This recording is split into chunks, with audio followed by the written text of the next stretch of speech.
Then there's one I picked up from the dollar store a long time ago. The only Wild Eye film I've seen in a dollar store.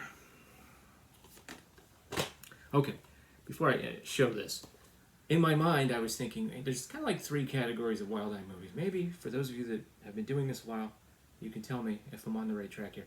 But you got your shark, giant monster, Amityville, Bigfoot movies. You know, the those batshitting crazy ones.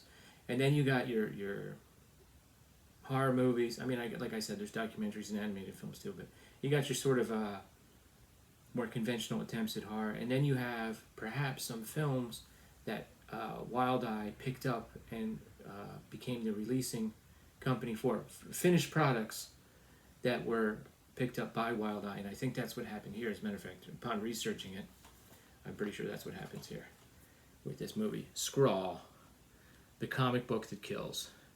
This is notable for having Daisy Ridley in it. Somewhat early performance from her. Her character is pivotal to the plot. She doesn't have that much screen time, but her character is like an important part of the story. And she's pretty good. I mean, I don't, I did not like that Star Wars movie. I thought the scenes with her and John Boyega were pretty terrible. Anyway, she's pretty good.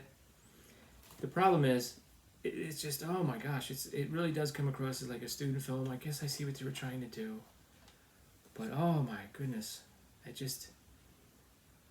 don't know when things finally get going. Even you're kind of like let down. And basically, these 2 kids make a comic book and they manifest something that comes true and starts killing them people, and I don't know. And it basically took place on a small coastal town in the United Kingdom. At the end, they're like, thanks to the Polish grocery store and the hotel, and there's like the 3 different locations that it took place in. Like there's all these scenes in the supermarket of teenagers like giving each other like dirty looks, and it just goes on and on. And if you want to get a feel for it, go watch some shows with teenagers who don't like each other, and just string a bunch of that together, and then take a music box and put it on your shoulder, so it just plays like the same thing over and over again, because that's what the soundtrack was like. Ding, da, ding, da, da. And then it would end on this note, and you'd be like, good, it's done. And then it would go again, and again. It was like, oh my gosh. And then it comes to a conclusion, and it's almost like they kind of ran out of money.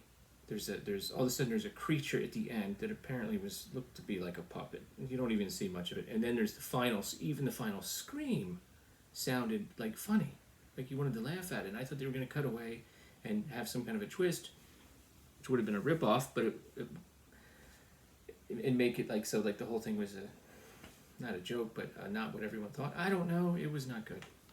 So in this case, apparently this thing played at some film festivals and nobody picked it up. Nobody was interested in it. Okay, and I can see why. I'm sad to say. Sorry, but that's how I feel. Anyway.